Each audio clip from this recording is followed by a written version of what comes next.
Next part कोपरनिशियन revolution. ठीक है, Copernicus जो है एक बहुत बड़े साइंटिस्ट थे जो कि जो है ह्यूमनिस्ट अप्रोच के टाइम में ये जो है मतलब इनका जन्म होता है। ठीक है, कोपरनिकस ने क्या कहा था?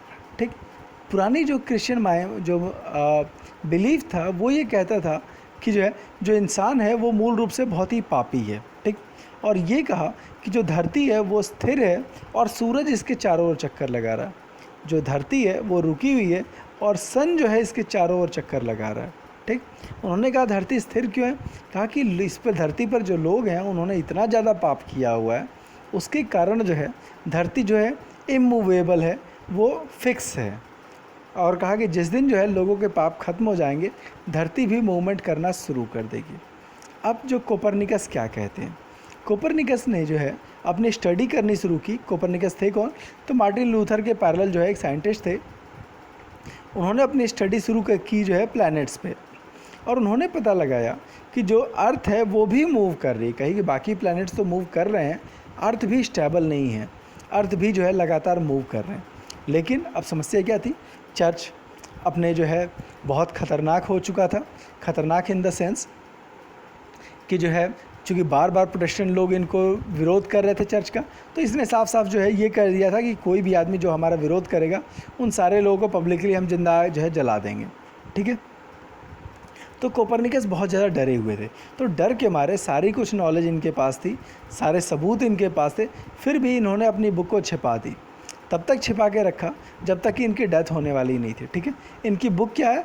The De Revolutionibus. ठीक है, द रेवोल्यूशन। ठीक, डी जो है ये लैटिन वर्ड से आता है। अपनी किताब जो है छिपा करके रखी। जब मरने वाले थे तो इन्होंने अपने एक फॉलोवर जोआकिम रेटिकस को दे दी। ठीक, चूँकि खुद तो कर नहीं सकते थे, डर रहे थे कि पता नहीं जो चर्च मेरे साथ क्या करेगा। सारे सबूत है, सोच के देखो। यूरोप वाले दिखाते हैं साहब आप बैकवर्ड हो, आप जो है साइंटिफिक अप्रोच नहीं रखते हो। खुद उनकी क्या सोच थी कि एक ऐसा बंदा है जिसके पास सारा प्रूफ है कि वो सही है, फिर भी वो बंदा इतना डरा हुआ है कि जो है वो अपनी बात जो है पब्लिकली रख नहीं रहा डर के मारे। ठीक है, तो उसने क्या किया? अपनी किताब जो है जोआकिम रेबेलस को दे दिया कि लो तुम ले लो, भगवान जाने तुम क्या करोगे, लेकिन ये किताब जो है तुम ले लो। ठीक, उसके आगे क्या होता है? इसके बाद जो है लगभग 50 साल बीत गए। वो बंदा भी जो डर के मारे कि साहब जो जिन्होंने इससे रिसर्च किया वो तो मर गए, क्या पता इस चक्कर में हम मर जाएं, मतलब हमने इसको मार्केट में लॉन्च किया और हम फंस गए। तो लगभग जो है 50 साल बाद जो है जब जोहानस कैप्लर और गैलीलियो के रिसर्च पब्लिश होने शुरू हुए, तब जाकर के ये चीज़ प्रूव हुई कि जो अर्थ है वो स्टेबल नहीं है, वो लगातार मूव कर रही है, और एक पूरा का पूरा सोलर सिस्टम है जिसमें अर्थ की औकात जो है सिर्फ एक प्लैनेट जितनी है। अर्थ जो है वो कोई बहुत बड़ी चीज़ नहीं है। ठीक है, अर्थ एक नॉर्मल प्लैनेट ही है। तो ये जो है जोहानस कैप्लर और गैलीलियो ने दी। अगेन जो गैलीलियो ने इन्फॉर्मेशन तो दे दी थी, बट गैलीलियो को भी लाइफ में बहुत ज़्यादा झेलना पड़ा था। उनको भी जो है चर्च ने बहुत ज़्यादा परेशान किया था। ठीक है, कैप्लर की फेमस बुक क्या है? तो कॉस्मोग्राफिकल मिस्ट्री। ठीक, जिसमें उन्होंने साफ साफ जो है साबित किया था कि जो है प्लैनेट्स जो है वो सूरज की ओर जो है चारों ओर चक्कर लगाते हैं, और ये जो है एलिप्स जो है मूवमेंट है, मतलब जो सीधा जो है चक्कर नहीं है, सर्किल नहीं है, वो जो है एक मिनट जो सर्किल है ये सब आप 6 में पढ़ चुके हो, वो एकदम सर्किल नहीं है, वो इलिप्टिकल ऑर्बिट है। ठीक है, तो ये चीज़ किसने बताई थी? जोहानस कैप्लर ने। ठीक, इसी तरह से जो है जो गैलीलियो जो है इनकी बुक का नाम क्या है? मोशन। ठीक, और जो है इसने ये बताया कि जो भी स्पेस में जो जितने भी हैं वो सारे के सारे मूव कर रहे हैं, कहीं कोई पाप पुण्य का कहानी नहीं है, वो सारा का सारा जो है जितने भी स्पेस में जितनी चीज़ें हैं वो सारी के सारी मूव कर रही हैं। इसी टाइम जो न्यूटन की जो है बुक आती है, और उसमें जो है उसमें उन्होंने बताया ग्रेविटी के थियरी को बताया कि स्पेस में जितने भी प्लैनेट्स हैं या स्टार्स हैं उन सब में ग्रेविटी होती है, और उसी ग्रेविटी के कारण जो है स्पेस में सारी चीज़ें टिकी हुई है और एक दूसरे के चारों ओर मूव कर रही हैं। तो भी ये सब चीज़ें आसान नहीं थी, इन सारी चीज़ों का इन्वेंट करना या इन सारी चीज़ों के बारे में इन्फॉर्मेशन दे पाना, क्योंकि चर्च का डर था। अच्छा, बाद में ये किताबें क्यों पब्लिश हो पाई? उसकी वजह सिर्फ ये थी कि बाद में ह्यूमनिस्ट थॉट काफ़ी तेज़ी से डेवलप होने लगा, उनके सपोर्टर्स बढ़ गए, लोगों ने चर्च पे सवाल करने लग गए, तो ऐसे केस में इन लोगों को कॉन्फिडेंस आ गया, चाहे कैपलर रहे हों, चाहे गैलीलियो रहे हों या फिर न्यूटन रहे हों, कि हाँ अब हमारी बात भी सुनी जाएगी, सिर्फ जो है कुछ लोग ऐसे हो सकते हैं जो हमको सपोर्ट किया जाएगा। फिर भी जो है इन लोगों को काफ़ी टॉर्चर किया गया था कि जो है ये इनकी बातें सही नहीं हैं, ठीक है। गैलीलियो ने एक बार ज़बरदस्त से एक स्टेटमेंट दिया था कि बाइबल जो है हमें हेवन का रास्ता तो दिखाता है, ठीक है। कोई भी आप धार्मिक किताब देखोगे कि स्वर्ग कैसे जाएंगे वो बताता है, लेकिन स्वर्ग क्या है, स्वर्ग कहाँ है, उसका क्या स्ट्रक्चर है, कैसे फंक्शन है, ये कोई धर्म नहीं बताता। दुनिया के सारे धर्मों में आप देखोगे वो ये कहते हैं कि साहब एक स्वर्ग है, वहाँ पर अप्सराएं नाचेंगी, ये होगा, पता नहीं क्या क्या होंगे, सबकी अपनी अपनी कहानियाँ हैं, लेकिन वो सिस्टम कैसे काम करता है ये कुछ भी, ये जो है कोई धर्म नहीं बताता, कोई धार्मिक किताब नहीं बताती। उन्होंने कहा कि देखिए हम जिस साइंस की बात करते हैं वहाँ पर हर चीज़ आपके सामने है, हम आपको हर चीज़ करके दिखाएंगे। कहा कि हमारे पास सारा प्रूफ है, हम आपको एक्सपेरिमेंट करके दिखाएंगे। तो जो है सच वही है जो चीज़ जो है हम साबित करके दिखाएं, और यहीं से जो है साइंटिफिक डेवलपमेंट जो है शुरू होता है। उन्होंने जो है जो कुछ भी रिसर्च किए थे वो सारी चीज़ें पब्लिक में शो ऑफ करना शुरू किया, और उन्होंने साबित किया कि जो है अर्थ घूमती नहीं है, ठीक। अब हुआ क्या कि जिस मीटिंग में जो है गैलीलियो एक्सप्लेन कर रहे थे, पूरा एक्सपेरिमेंट हो गया, ठीक है, दिखा दिया। कहा किसी को कुछ कहना है, तो एक बूढ़ी लेडी जो है खड़ी होती है, कहा जेंटलमैन तुमने जो बात कही है वो बहुत जो है लॉजिकल है, अच्छी लग रही है, लेकिन तुम जान लो कि तुम एक धर्म विरोधी हो, तुम बेवकूफ़ हो, और अर्थ जो है वो कछुए की पीठ पर टिकी हुई है और स्टेबल है। हमारे यहाँ जो है कहते हैं क्या तो ये एक्चुअली जो क्रिश्चियन मान्यता थी कि जो अर्थ जो है कछुए के पीठ पर रखी हुई है। तो जो अंधविश्वासी लोग हैं उनको आप कितना भी लॉजिक समझा लो, वो बात को समझने को तैयार नहीं हो सकते। आप कितना भी उनको कन्विंस कर लो, वो जल्दी बात को मानते नहीं हैं। तो फिर भी आसान नहीं था गैलीलियो, कैपलर या दूसरे लोगों के लिए अपनी बात को समझाना, बट धीरे धीरे जो है साइंटिफिक अप्रोच जो है सोसाइटी में बढ़ रहा है, ठीक। और जैसे जैसे जो है बढ़ने लगा तो जो राजा लोग हैं उन्होंने फ़ंड प्रोवाइड करने लगे, जो बिजनेसमैन थे उन्होंने काफ़ी सारा सपोर्ट किया, क्योंकि उनको भी जो है नई नई मशीनें बनने लगी जिससे जो है इंडस्ट्रीज़ को सपोर्ट मिला, ठीक है। राजा लोग इसलिए सपोर्ट करने लगे जो नए राजा थे, क्योंकि वो चर्च से नाराज़ थे। तो ऐसे केस में हर वो आदमी जो चर्च पे सवाल कर रहा था उससे राजा को फ़ायदा होता था। आपको याद होगा इंग्लैंड के राजा की कहानी थी। तो इस तरह से जो है जो ह्यूमनिस्ट थॉट है वो बहुत तेज़ी से डेवलप हुआ, और नए नए साइंस के ब्रांचें, फिजिक्स, केमिस्ट्री, बायोलॉजी एक्सपैंड होने लगे। जो हिस्टोरियंस हैं उन्होंने जो है जो हिस्ट्री पर फोकस किया। पहले क्या था कि हमको धर्म पढ़ना चाहिए, हमको भगवान के बारे में पढ़ना चाहिए, बाकी चीज़ें बकवास है। इन्होंने कहना शुरू किया नहीं, हमको राजाओं के बारे में पढ़ना चाहिए, हमको महान लोगों के बारे में पढ़ना चाहिए, ताकि अपनी जो है प्रेजेंट लाइफ है उसको बेहतर कर पाएँ। तो इस तरह से हर जगह जो है लोग, ऐसा नहीं था कि भगवान को एकदम से भूल चुके थे या भगवान से के एकदम अगेंस्ट थे। लोग भगवान को मानते थे, कुछ तो ऐसे थे जो नॉन बिलीवर्स थे, लेकिन अधिकांश लोग भगवान को मानते तो थे। लेकिन अब उसके पैरेलल अब जो है नेचर की बात होने लगी। जैसे हम ये जो है आज के दौर में क्या कहते हैं कि साहब ये सूरज, चाँद, तारे, ये पेड़ पौधे किसने बनाया? तो आज हम कहते हैं नहीं साहब ये नेचर ने बनाया। पहले क्या कहता था कि नहीं सब भगवान ने बनाया। आज भी पुराने लोगों से बोलोगे सब भगवान ने बनाया।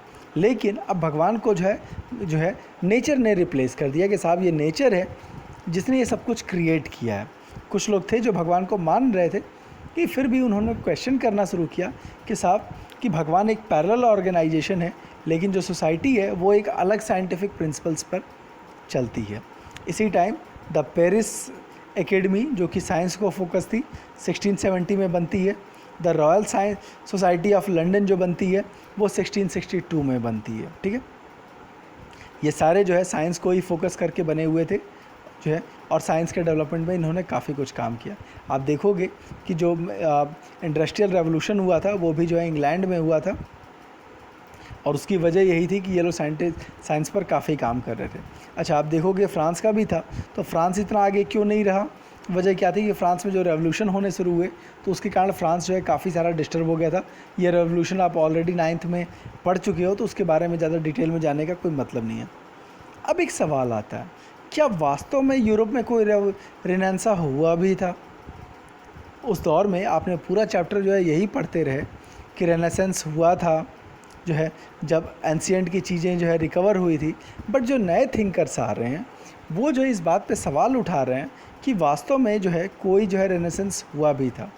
जैसे जो उस दौर के थिंकर्स थे उनका कहना ये था कि 14th सेंचुरी में जो है जो अचानक से एक शार्प चेंज आता है, ठीक है।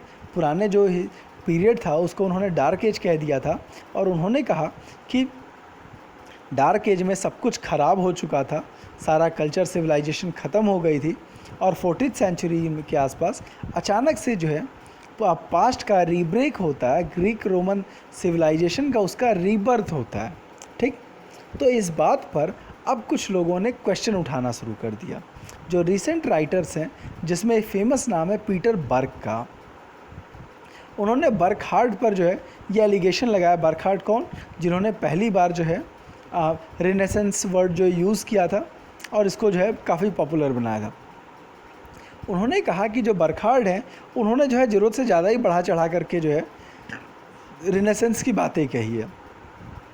उन्होंने कहा कि देखिए ग्रीक सिविलाइजेशन जो है पॉपुलर ज़रूर हुआ है बट ऐसा नहीं था कि लोग उसके पहले ग्रीक और रोमन सिविलाइजेशन को एकदम से भूल चुके थे, ठीक है। उन्होंने कहा कि इस तरह से कि जो है हम प्री क्रिश्चियन वर्ल्ड और क्रिश्चियन वर्ल्ड में जो डिवीज़न है ये सब चीज़ें सही नहीं हैं। उन्होंने क्या क्या लॉजिक्स दिए? उन्होंने कहा कि ठीक है कि मिडिल एज में जो ग्रीक और रोमन कल्चर के बारे में लोगों को पता थोड़ा सा कम हो गया था, लेकिन ऐसा नहीं था कि लोग ग्रीक और जो है रोमन कल्चर को एकदम से भूल चुके थे। नंबर वन थिंग, लोग अभी भी जो है चीज़ों को फॉलो कर रहे थे, ठीक। दूसरी चीज़ उन्होंने कहा कि मिडिल एज को आप जो है जब ये कह रहे हो कि ये पूरा का पूरा डार्क एज है, कहा कि ये सही नहीं है। कहा कि यह ओवर सिंप्लीफाई कर देना है कि जो है मिडिल एक डार्क एज था। कहा ऐसा नहीं है। कहा कि जो है रिनेसेंस पीरियड में जो 14th सेंचुरी में जो डेवलपमेंट हुए हैं उसमें से कई की शुरुआत जो है 12th-13th सेंचुरी में ही हो गई थी, ठीक है। जो नए नए आइडियाज़ आ रहे थे उसमें कई आइडियाज़ जो हैं वो 12th-13th सेंचुरी से ही चल रहे थे, ठीक है। बस हाँ ये डेवलप यहाँ पे हुआ। तो ये कहना कि 12th-13th सेंचुरी डार्क एज था और बाद वाला जो है रेनेसेंस था, तो ये गलत है, ठीक। उन्होंने कहा कि जो 14th सेंचुरी में जो सडन चेंज आया था, ऐसे बहुत सारे चेंजेस 9th सेंचुरी में भी देखे गए थे और जबकि आप देखोगे 9th सेंचुरी को कम्प्लीटली डार्क कहा गया था। तो कहा गया है कि जो है ये सही जो है एलिगेशन से यही सही लॉजिक सही नहीं है कि पिछला पीरियड डार्क एज था, मिडिल एज, और जो है 14th सेंचुरी जो है वो रेनेसेंस है, मतलब रीबर्थ है। दूसरी चीज़ कि जब हम रेनेसेंस कहते हैं जिसका मतलब था रीबर्थ, रीबर्थ किसका? तो रोम और ग्रीस के क्लासिक सिविलाइजेशन का। तो इन्होंने कहा कि ये भी लॉजिक सही नहीं है कि जो है क्लासिक सिविलाइजेशन का रीबर्थ हुआ था, ठीक है। उनका कहना ये था कि सिर्फ जो है यूरोप में जो नॉलेज आई है वो सिर्फ ग्रीस और रोम से नहीं आई है। एडिशनली काफ़ी सारी जो इन्फॉर्मेशन आई है वो जो है इस्लामिक वर्ल्ड से आई है, ठीक है, मंगोल लोगों से आई है, इवन कि इंडिया से आई है। तो ऐसे केस में ये कहना कि सिर्फ ग्रीक और रोमन्स का रीबर्थ हुआ है ये सही नहीं है, क्योंकि आपने कई सारे इस्लामिक राइटर्स को देखा था, ठीक है। और जो है इस्लामिक राइटर्स को इन्फॉर्मेशन कहाँ से मिल रही थी? इंडिया और चाइना से, ठीक। तो उन्होंने कहा कि ये सही नहीं है कि हम ये कहें कि ग्रीक रोमन ही जो है सब कुछ थे और जो है उन्हीं का रीबर्थ हुआ था। नहीं, यूरोप का जो डेवलपमेंट हुआ मिडिल एज में उसके पीछे जो है बाकी लोगों का भी जो है बाकी एशियन लोगों का भी काफ़ी इम्पोर्टेंट रोल रहा है, ठीक है। यहाँ पर वही बातें हैं कि हमने जो ट्रेड सीखी, जो लर्निंग स्किल्स सीखी, जो अलजेब्रा सीखा, जो मैथमेटिक्स के स्किल्स सीखी, जो ज्योग्राफी सीखी, इसमें जो है अरब स्कॉलर्स और उसके पीछे जो है बारूद का यूज़ सीखा। तो ये सारी चीज़ों के पीछे अदर सोसाइटीज़ भी थी, अकेले ग्रीक रोमन्स नहीं थी। तो इस तरह से लोगों ने सवाल उठाने शुरू किए कि जो है जो रिनेसेंस है वो बहुत सही नहीं है। लेकिन एक चीज़ है कि 14th सेंचुरी तक आते आते सोसाइटी में काफ़ी कुछ चेंजेज आ गए थे। सोसाइटी जो है एकदम साफ साफ अलग दिखने लगी थी। ये अलग बात है कि उस पर दूसरी सोसाइटी का भी काफ़ी इम्पैक्ट था, और दूसरी बात कि जो चेंजेज जो 14th सेंचुरी में दिखे थे वो उसके पहले शुरू हो गए थे, ठीक है। तो इस पूरे पैराग्राफ में यही कहने का मतलब था, ठीक। थोड़ा सा कन्फ्यूजिंग लग रहा हो तो वीडियो को थोड़ा सा पीछे जा कर के एक बार फिर से देख लीजिएगा। ठीक, इस दौर में एक और बड़ा चेंज क्या आया कि यहाँ पर आकर के पब्लिक और प्राइवेट लाइफ साफ साफ अलग हो जाती है। पब्लिक लाइफ क्या means social life, means administration में पार्ट लेना, चर्च में पार्ट लेना, तो ये हो गई हमारी पब्लिक लाइफ। ठीक है, प्राइवेट लाइफ क्या है, तो ये हमारी फैमिली लाइफ है कि फैमिली में हम कैसे रहते हैं, फैमिली को हम कैसे मैनेज करते हैं। ठीक, और हमारी पर्सनल आस्था क्या है कि हम किस भगवान को मानते हैं, तो ये हमारी प्राइवेट लाइफ है, हम चाहें जिसको फॉलो करें, आपको इसमें इंटरफेयर नहीं करना चाहिए। तो ये एक बहुत बड़ी बात थी। पहले क्या था कि सारी चीज़ें मिक्सअप थी। ठीक है, जो आपको जो है इंडिविजुअल नहीं माना जाता था, आप सोसाइटी के एक पार्ट थे और लॉर्ड ही डिसाइड करता था कि जो है आप किस धर्म को मानेंगे, आप क्या खाएंगे, क्या पिएंगे, कैसे रहेंगे। अब साफ साफ कहा गया कि जहाँ तक बात एडमिनिस्ट्रेशन की होगी, पब्लिक वर्क की होगी, तो वहाँ पर पब्लिक रूल्स अप्लाई होंगे, और जो हमारी पर्सनल है कि फैमिली में हम कैसे रहते हैं, ठीक है, हम अपना धर्म कैसे फॉलो करते हैं, वो जो है पूरी तरह से हमारा पर्सनल होगा, इसमें आप जो है इंटरफेयर नहीं करेंगे। एक और बड़ा चेंज किया आया, जो 3 ऑर्डर्स थे। ठीक है, पहले इंसान की आइडेंटिटी क्या थी, या तो आप क्लर्जी हो, नोबेलिटी हो, या कॉमन मैन हो। अब उसके साथ साथ नई नई आइडेंटिटी जोड़ रही है। क्या है, तो आप जो है एक आर्टिस्ट हो सकते हो, आप किसी गिल्ड के मेंबर्स हो सकते हो, आप कोई बिजनेसमैन हो सकते हो। ठीक है, तो आप किसी ऑर्गेनाइजेशन के मेंबर हो सकते हो। तो अब जो है जो 3 ऑर्डर हैं एक तरह से ऑलमोस्ट ब्रेक हो गए, और एक इंसान के साथ जो है कई सारी चीज़ें ऐड होने लगी। ठीक है, एडिशनली नए नए सब्जेक्ट चूँकि नॉलेज हो रहे थे, आप लॉयर हैं हो, आप डॉक्टर हो, आप इंजीनियर हो। ठीक है, पहले क्या था, आपके पास सिर्फ 3 ऑप्शन थे, आप या तो लैंडलॉर्ड, आप या तो लॉर्ड हो, ये नोबेलिटी हो, आप जो है क्लर्जी हो, या फिर जो है आप कॉमन पीपल हो। ठीक है, अब साफ साफ आ रहा है कि नहीं, आप हो सकता है कि आप नोबेलिटी भी हो प्लस आप एक लॉयर भी हो सकते हो, आप एक कॉमन मैन हो प्लस आप एक बिजनेसमैन भी हो सकते हो। तो ये एक बड़ा चेंज आ रहा है कि अब इंडिविजुअलिटी पर फोकस हो रहा है। ठीक है, एडिशनली जो है एक और इम्पॉर्टेंट चीज़ थी कि यहाँ पर जो है हर इलाके की एक अपनी पहचान बननी शुरू होती है। यूरोप के अलग अलग एरिया में अलग अलग कल्चर डेवलप होना शुरू होता है। जैसे इंग्लैंड में उन्होंने एंग्लिकन कल्चर पे फोकस किया, फ्रांस में फ्रेंच कल्चर पे फोकस किया, जर्मनी में जर्मन कल्चर पे फोकस किया। तो पहले जो कॉमननेस थी, अब सबकी जो है यूनिक आइडेंटिटी बननी शुरू होती है। तो ये सारे जो डेवलपमेंट है, ये सब जो है जो ह्यूमनिस्ट अप्रोच के कारण डेवलप होते हैं। और इस तरह से हमारा ये चैप्टर ख़त्म होता है। कोई भी क्वेश्चन हो, कन्फ्यूज़न होगा तो कमेंट बॉक्स में ज़रूर मेंशन कीजिएगा।